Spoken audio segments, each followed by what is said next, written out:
Bonjour, on est quelques jours avant Rosh Hashanah et on a l'habitude de manger des simanim, des choses pour nous montrer Be'ezrat Hashem qu'Akadosh Baruch Hu, il nous fera passer une bonne et douce année. Et parmi les choses qu'on a l'habitude de manger, on a l'habitude de manger la pomme au miel. Pourquoi pomme et pas autre chose? Et pourquoi miel et pas sucre? D'abord, on va expliquer pourquoi miel et après on va expliquer pourquoi la pomme.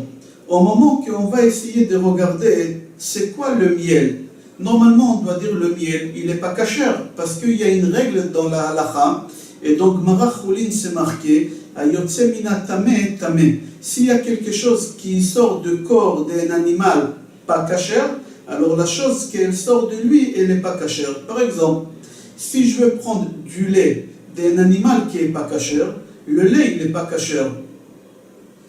Maintenant, l'abeille, elle n'est pas kasher. Et l'abeille, elle fabrique le miel. Alors, comment ça se fait que le miel, il est kasher? Le Rambam, il répond que l'abeille, elle a deux estomacs. Elle a un estomac pour sa nourriture. Elle a un autre estomac au moment qu'elle va sur les fleurs et elle prend tout ce qu'il faut prendre sur les fleurs pour fabriquer le miel, ça rentre dans cet estomac-là. Et cet estomac, il n'a aucun rapport avec le corps. C'est une poche fermée que ça rentre à l'intérieur et après, elle recrache. C'est pour ça que le miel, il est kasher. Parce que le miel, il n'a pas touché aucune partie du corps de l'abeille. Certes, l'abeille, elle n'est pas kasher, mais le miel, il est kasher parce qu'il n'y a pas de contact entre les deux. Alors, pour cela, on utilise le miel et pas le sucre. Pourquoi? Pour dire à Akadosh Baruch Hu, certes, on a fait des choses pas bonnes cette année, mais ce n'est pas de nous, ce n'est pas une partie de nous, c'était des accidents. Comme l'abeille, elle fabrique le miel, elle n'est pas kasher, mais le miel, lui, il est kasher parce que le miel, il ne fait pas partie du corps de l'abeille. Alors nos actions à nous qu'on a fait, ça ne fait pas partie de nous. On te demande pardon. La preuve, c'est marqué dans les prophètes, dans Sefer Melachim, c'est raconté là-bas que le roi Yerovam Amelech, on ne va pas raconter maintenant toute l'histoire de Yerovam Amelech qu'il a mis des statues Midan Ve'ad Bet-El pour que les bénis Israël ne vont pas au Bet Amikdash parce qu'il avait le roi là-bas qui était plus important que lui. On ne va pas rentrer dans ça, on va raconter une histoire qu'il a eue. Yerovam Amelech. Yerovam Amelech, tellement il a fait du mal qu'Akadosh Baruch Hu il a puni. Comment? Il lui a tué tous ses enfants. Tous ses enfants, ils sont morts. À part le dernier. Le bébé, il était vivant, mais il est tombé malade. Qu'est-ce qu'il a fait Yerovam ben Nevat? Tout de suite, il demande à sa femme de se déguiser pour que le prophète ne va pas la reconnaître et d'aller chez le prophète pour qu'il prie pour l'enfant. Et à l'époque, quand on partait voir le prophète ou le rabbin, on lui donnait un cadeau en même temps. Et il a donné à sa femme un pot du miel. Le bon miel, il a donné à sa femme, il a dit tu vas donner ça au prophète. Au moment qu'elle arrive chez le prophète tout de suite il lui a dit je sais qui tu es. Ça ne sert à rien de venir me voir. Ton mari il a fait tellement du mal que même cet enfant il mourra. Alors retourne chez ton mari et dis-lui que l'enfant il va mourir.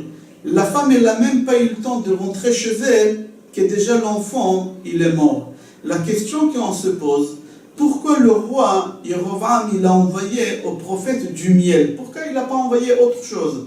Parce que Yerovam il voulait faire comprendre au prophète, certes j'ai fait des choses qui ne sont pas bonnes, j'ai fait beaucoup des erreurs, mais ce n'est pas une partie de moi, c'est le Yetzer Hara qui est l'extérieur, qui est devenu, qui m'a trompé, je regrette sur ce que j'ai fait. Toutes les choses que j'ai fait, je regrette. Comme l'abeille et le miel, comme on a expliqué tout à l'heure, c'est ça qu'est-ce qu'il a voulu faire entendre au prophète. Mais le prophète, il lui a dit, ça ne sert à rien. C'était une xéra, ton fils, il doit mourir. Alors on voit déjà que même à l'époque, les prophètes, ils utilisaient ce système, le miel et l'abeille. Encore, dans le prophète, c'est marqué dans Sefer Yecheskel, Perek Pei Gimel, c'est marqué là-bas, que Yecheskel, il est monté au lit, il a dormi, il a fait un rêve. Et dans le rêve qu'il a fait, on lui a montré un parchemin, et dans les parchemins, c'est marqué là-bas tous les malheurs qui vont abattre sur les bénis Israël jusqu'à la fin du temps, jusqu'à la venue de Mashiach. C'est-à-dire, dedans, il a vu toutes les souffrances qu'on a avec Irak, Iran, les Palestiniens, tous les malheurs qu'on a et tous les malheurs que les Béné Israël, la Shoah, et tous l'Inquisition, tout il a vu là-bas, tous ces malheurs-là, dans le rêve. Et à la fin du rêve, on lui dit de manger ce parchemin. Et lui, il mange le parchemin, et il dit que le goût de parchemin, c'était le goût du miel. On pose la question, tous les malheurs de Béné Israël, il n'y a pas un autre goût que le goût du miel. C'est ça les malheurs que nous sommes en train de passer, les souffrances que nous sommes en train de passer, ils ont le goût du miel, c'est ça. Qu'est-ce que tu fais ton rêve? Là-bas, on voulait faire comprendre à Yecheskel dans le rêve que la souffrance que nous on est en train de passer, ça ne fait pas partie du peuple juif. C'est une souffrance par rapport à nos actions que nous aussi, ils ne font pas partie de nous. Comme le miel, il ne fait pas partie du corps de l'abeille, les souffrances que nous on fait, c'est par rapport aux actions que nous on a fait qui ne font pas partie de nous. On voit encore ici l'histoire, le parabole de l'abeille et du miel. Le parchemin et le miel. La souffrance et le miel. C'est pour ça qu'on mange la pomme au miel et pas avec du sucre ou autre chose. Pour dire à Kadosh Baruch Hu, les actions qu'on a fait, certes, ils ne sont pas bons, mais ça ne fait pas partie de nous. On te demande pardon, on te promet que l'année prochaine, Be'ezrat Hashem, à la nouvelle année, on va s'améliorer. Alors il faut que tu décrètes sur nous que des bonnes choses et que tu nous inscris dans le livre de la vie, de la santé et de la réussite. Pourquoi pomme et pas un autre fruit? Pour la simple raison que le seul fruit parmi tous les fruits qu'il y a, que l'arbre il fait pousser d'abord le fruit et après les feuilles, c'est la pomme. Tous les arbres d'abord ils font pousser la feuille et après le fruit. Mais la seule arbre qui fait pousser d'abord le fruit et après les feuilles, c'est le pommier. Alors nous on mange la pomme pour dire à Kadosh Baruch Hu, n'oublie pas que nous le premier au monde on t'a dit d'abord Naaseh Venishma, on fera et on écoutera après. N'oublie pas qu'on a avancé, on s'est engagé avant qu'on va écouter qu'est-ce que tu nous demandes. On était le seul au monde. N'oublie pas qu'est-ce qu'on a fait. Alors on te demande à Kadosh Baruch Hu, aujourd'hui aussi on mange la pomme qui fait d'abord pousser les fruits et après les feuilles, de te conduire avec nous comme nous on s'est conduit avec toi à l'époque. N'oublie pas qu'est-ce qu'on a fait. Quand tu es parti parmi toutes les nations, aucune nation elle a voulu la Torah. Il n'y a que nous qui on a voulu la Torah. Alors on essaye de rappeler à Kadosh Baruch Hu des moments intimes qu'on a eu entre lui et Knesset Israël et nous pour qu'Akadosh Baruch Hu il va décréter sur nous une année douce comme le miel et bonne comme le goût de la pomme. La question qu'on se pose, comment ça se fait qu'Akadosh Baruch Hu d'une année à l'autre il nous pardonne? L'année dernière, on s'est engagé de ne pas faire ces erreurs. Et on a recommencé cette année. Et l'année d'avant, et chaque année, c'est rebelote, ça recommence encore. Pour comprendre ça, je vais raconter une parabole, et ça va nous faire vivre exactement comment Akadosh Baruch Hu il sent la façon qu'on s'est conduit avec lui chaque année à Rosh Hashanah, qu'on arrive à la synagogue avec une kippa et avec un sidour et on demande pardon et Akadosh Baruch Hu il nous pardonne. On raconte une histoire, c'est une parabole. Une jeune fille, qu'elle avait du mal à trouver un mari. Elle était jeune, elle était belle, elle avait de l'argent, comme on dit en hébreu, mesuderet mikol habechinot. Elle était bien dans tous les domaines. Et cette femme-là, un jour, elle rencontre un garçon, mais contraire d'elle, pas beau, pas riche, pas intelligent, contraire d'elle. Et ce garçon, il dit à cette fille, tu veux te marier avec moi? Et la fille lui dit oui. Et il se marie. Mais avant le mariage, le garçon, il dit à cette fille, regarde, je te préviens, je n'ai pas un sou, je n'ai pas d'argent, même acheter mon costume pour le mariage, ma cravate, ma chemise, je n'ai pas. Et lui dit, ne t'inquiète pas, tu te maries avec moi, Baruch Hashem, j'ai tous les moyens pour te payer tout. Et la femme paye le traiteur, la salle, le photographe, elle lui paye son costume, elle lui paye tout. Et il se marie. Le lendemain matin de mariage, la femme, elle dit à son mari, à son nouveau mari, va acheter le petit déjeuner. Il lui dit, j'aurais bien voulu, mais j'ai pas d'argent. Il lui dit, mais c'est pas un problème. Ma carte bleue, elle est dans les tiroirs là-bas, tu prends la carte bleue et tu vas acheter. Il prend la carte bleue, il ne revient pas. un jour, 2 jours, le 3e jour, elle fait appeler sa famille, la police, et la terre elle a avalé, on n'entend pas de nouvelles de lui. Mais on entend parler de qui? De la carte bleue. Tous les fins du mois, la carte bleue, elle passe tous les fins du mois. Et il n'y a rien à faire. Une année, elle s'écoule, et le jour de l'anniversaire de mariage, elle est triste, et elle fait sortir l'album des photos de mariage, elle est en train de feuilleter les photos. Et soudain, elle entend toquer à la porte. Et elle ouvre la porte et elle voit devant elle qui? Son mari, avec un bouquet de fleurs, avec un sourire d'une oreille à l'autre. Et la femme lui dit, mais où tu étais? Qu'est-ce qui s'est passé? Et il lui raconte des baratins, des histoires, pardonne-moi, tititi, tatata. Et la femme, elle accepte et le fait rentrer à la maison. Il passe la nuit, le lendemain matin, il lui dit, va acheter un petit déjeuner. Il dit, tu sais, la carte bleue, elle est périmée. Elle était valable 1 an. Il dit, c'est pas un problème, dans les tiroirs, il y a la nouvelle carte bleue, avec le code. Il prend la carte bleue, et Khatan Dinan, comme on dit, il disparaît encore. On n'entend pas parler de lui, mais on entend parler de lui indirectement par la carte bleue. Et l'année s'écoule, et encore elle fait sortir l'album de photos, et la même histoire, on toque, elle ouvre, avec un bouquet de fleurs, un sourire d'une oreille à l'autre, il raconte des baratas, elle accepte, elle fait rentrer à la maison. Le lendemain matin, la même chose, la carte bleue, elle est plus valable, il disparaît. Jusqu'à la 3e année, il revient. Je vous pose la question, qu'est-ce que vous allez faire à la place de cette femme?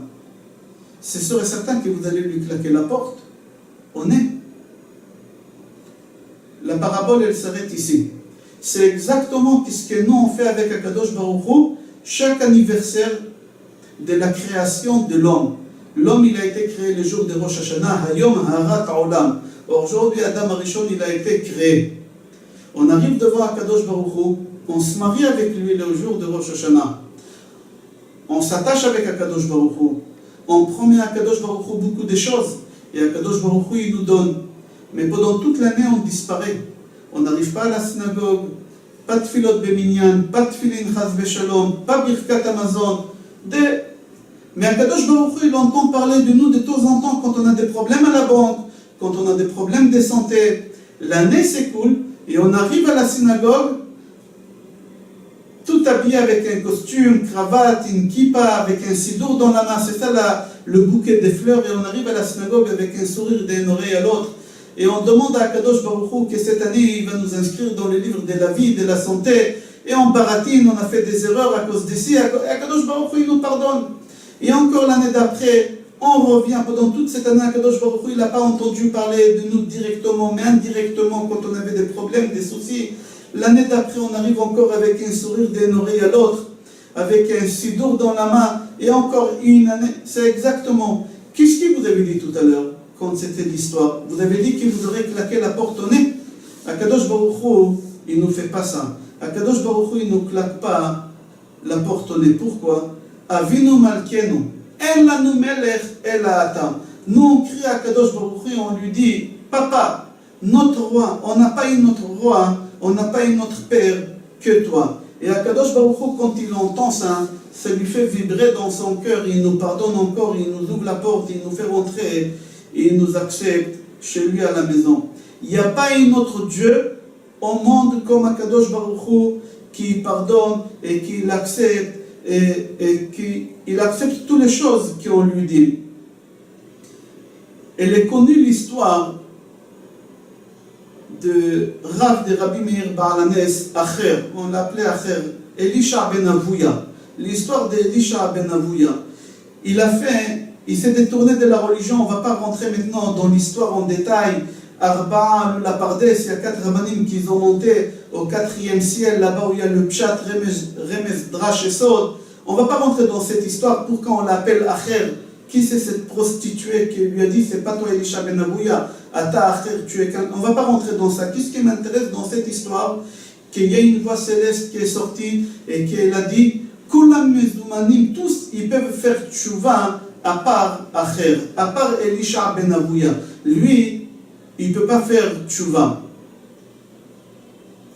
En réalité, c'est impossible qu'un homme il fait tchouva et Akadosh Baruch Hu, il n'accepte pas sa tchouva. N'importe la grandeur et l'importance des péchés qu'on a fait, Toujours on peut faire tchouva. Si vous allez me dire, mais la voix céleste, elle a dit à Elisha ben Avouya, tous ils peuvent faire tchouva par toi. Non, il y a un malentendu ici. Ici, la voix céleste, elle a dit, tous les gens qui veulent faire tchouva, Kadosh Baruch Hu, il va les aider à faire tchouva.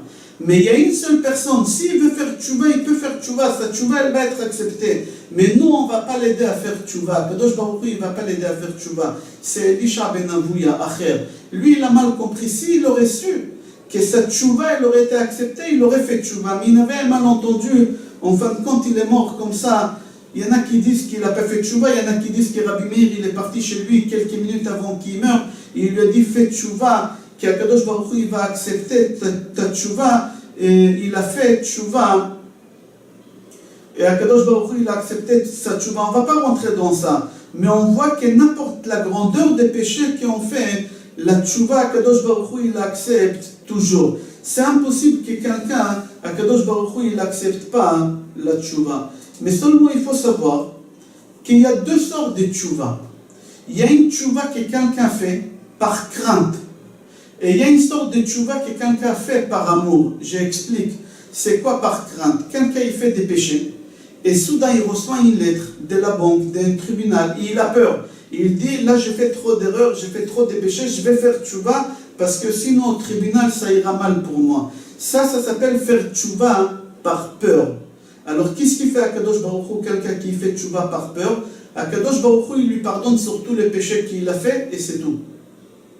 Mais c'est lui qui fait tchouva par amour. C'est pas parce qu'il a reçu une lettre ou parce qu'il a peur d'un résultat médical ou des choses comme ça. Il a fait tchouva parce qu'il a envie de faire tchouva. C'est par amour qu'il fait tchouva, pas par peur. Alors, à Kadosh Baruch Hu, il les transforme tous ses péchés en mitzvot, en bonnes actions. C'est-à-dire pas seulement qu'il les pardonne, et en plus, Akadosh Baruch Hu, il crédite tous ses péchés en bonne action. C'est-à-dire faire tchouva par amour, c'est beaucoup plus intéressant de faire tchouva par crainte. C'est pour ça qu'on doit se réveiller, faire tchouva par amour et pas par crainte. Pour comprendre ça, je vais raconter une parabole. On raconte qu'il y a un roi qui a pris 3 ministres.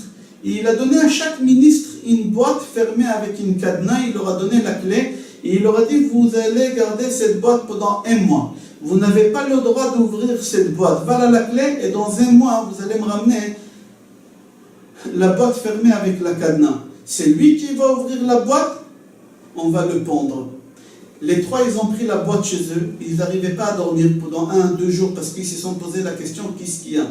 Il y a un parmi les 3 qui ouvre la boîte et il y a une odeur de miel très fort qui dégageait de cette boîte, que ça l'a rendu fou d'envie de goûter. Il a goûté, il a fini toute la boîte. Il n'a pas tenu parole. Le deuxième, il n'arrivait pas à dormir au milieu de la nuit, il a ouvert, l'odeur elle est sortie, il a goûté un peu, c'était extraordinaire, mais de peur, il a fermé la boîte, il a pris la clé, il a rangé. Le troisième personne, de peur de ne pas tenir sa promesse, et il a eu peur de glisser, il a pris la clé, et il l'a détruit, il a cassé la clé. Après 1 mois, les 3, ils arrivent devant le roi. Le premier qui a fini la boîte, qu'il a mangé, le roi il a pendu, comme prévu, il n'a pas tenu parole. Le deuxième qui l'a goûté un peu, et qu'après il a fermé, le roi il lui a donné une récompense énorme. Celui qui n'a pas ouvert du tout la boîte et qui a détruit la clé, le roi il l'a récompensé mais de peu. La question qu'elle se pose, c'est quoi la logique? On n'arrive pas à comprendre. La logique est comme ça. Celui qui a mangé, qui a fait une erreur, c'est normal qu'on le tue. Mais les 2 autres, il y a un qui a goûté, l'autre qui n'a pas goûté, c'est quoi la logique du roi? Le roi, il a dit, c'est lui qui l'a ouvert et qui l'a goûté et qui a senti l'odeur et qui a réussi à se contrôler. La tentation, elle était très très dure. Il a souffert énormément. C'est normal que je vais le récompenser énormément. Mais l'autre, il n'avait pas une tentation si forte parce qu'il ne savait pas qu'est-ce qu'il y a dedans. Il n'avait pas cette tentation d'ouvrir, de manger, de goûter, de sentir l'odeur. Il a détruit tout de suite la clé. Alors il aura une récompense. D'accord, il a tenu la parole. C'est exactement, Akadosh Baruch Hu, il s'est conduit avec lui. C'est lui qui a fait des péchés Bézadon, exprès.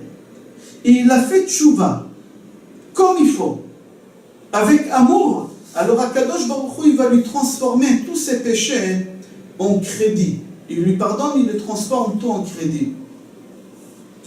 La question qu'on se pose pendant toute l'année, on fait des erreurs, Rosh Hashanah arrive, on demande pardon, on s'engage de ne plus recommencer. La nouvelle année, elle commence. Quelques jours après Rosh Hashanah, on oublie, et on recommence encore, et encore Rosh Hashanah, et on s'engage, et une année sur l'autre. Comment c'est Akadosh Baruch Hu, ça se fait qu'il nous pardonne chaque fois? Il y a quelque chose qui se passe ici. C'est quoi le point faible qu'il y a ici, qu'Akadosh Baruch Hu, chaque année, il nous pardonne, il nous pardonne?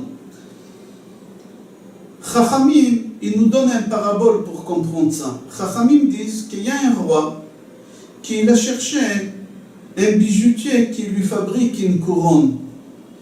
Et au moment que le roi il a trouvé cette personne qui est capable de faire cette chose, le roi il a fait un contrat avec lui. Le prix, la taille, les pierres, au moment qu'ils ont fini le contrat, ils ont fixé la date. Lui, il a dit au roi, voilà, il me faut 70% maintenant, 20% pour vivre et 50% pour acheter tout ce qu'il faut acheter. Et les 30% qui restent à la livraison. Le roi, il lui a dit combien de temps? Il lui a dit 6 mois. Le roi, il lui a dit, écoute, je te donne 1 an. Voilà 70%, dans 1 an, on se voit. Au moment que lui, il sort du roi, il rencontre son ami. Son ami, il lui dit quoi? Le roi, il t'a donné 1 an. Mais c'est beaucoup. Regarde, je te conseille de prendre ton argent, au lieu de le mettre à la banque, et là-bas, on va te donner 0,5%, et 0,25%, ou 1%. Viens, tu vas l'investir dans la bourse, tu vas toucher 20% pendant ces 6 mois. Et après 6 mois, de toute façon, tu as 6 mois de travail encore devant toi, tu as dit que tu pourras finir. Viens investir à la bourse. Lui, il avait cette tentation de 20%, il a investi à la bourse, mais il a tout perdu. L'échéance arrive, il n'a pas avec quoi faire la couronne, il est parti vite s'emprunter, il a touché toutes ses économies, il a construit au roi une couronne comme prévu, mais miniature, petite. Il a pris une boîte, il a mis dedans, et encore une boîte, il a mis cette boîte dans cette boîte et dans l'autre boîte, jusqu'à ce que ça arrivait à une taille normale, il est parti chez le roi, il lui a donné. Et le roi, il ouvre les boîtes, et encore, jusqu'à ce qu'il a trouvé cette couronne extraordinaire, exceptionnelle, jamais on a vu au monde, mais miniature. Le roi, il lui dit, c'est quoi ça? Et là, il s'est mis à genoux devant le roi, à pleurer, et à demander pardon, et à dire toutes les erreurs qu'il a fait. Le roi, il lui dit, écoute, mets-toi sur tes pieds. Je te pardonne parce que je vois que vraiment tu as regretté. Vraiment tu as demandé pardon. Je sais la tentation qu'on a. Alors, cette fois-ci, je te pardonne. Voilà à nouveau 70%. Tu as encore une année. Reviens dans une année avec la couronne. C'est exactement ce qu'il fait Akadosh Baruch Hu avec nous. Akadosh Baruch Hu, il nous donne un crédit à Rosh Hashanah pour toute cette année. Et nous, on fait des erreurs. On fait des erreurs. Rosh Hashanah arrive, on arrive devant Akadosh Baruch Hu avec un cœur brisé.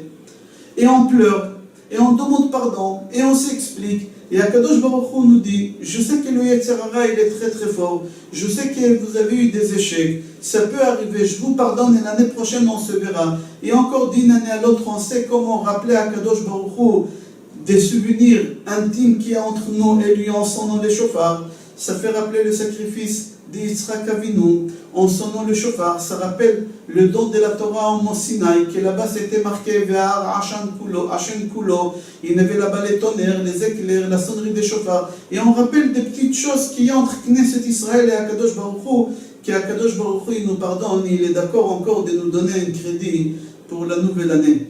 On doit profiter, on est pendant les jours des Rosh Chodesh, du mois de Elul encore, à faire en sorte d'arriver devant Akadosh Baruch Hu avec le crédit, le maximum de crédit possible pour que ça va peser sur la balance bien comme il faut pour qu'Akadosh Baruch Hu il va nous inscrire dans le livre de la vie, dans le livre de la santé, dans le livre de Shlom Bayit, de la réussite, de Nachat de nos enfants, et etc. Chacun tout ce qu'il demande. Je vous souhaite bracha ve'atzlacha, shana tova et kol tov.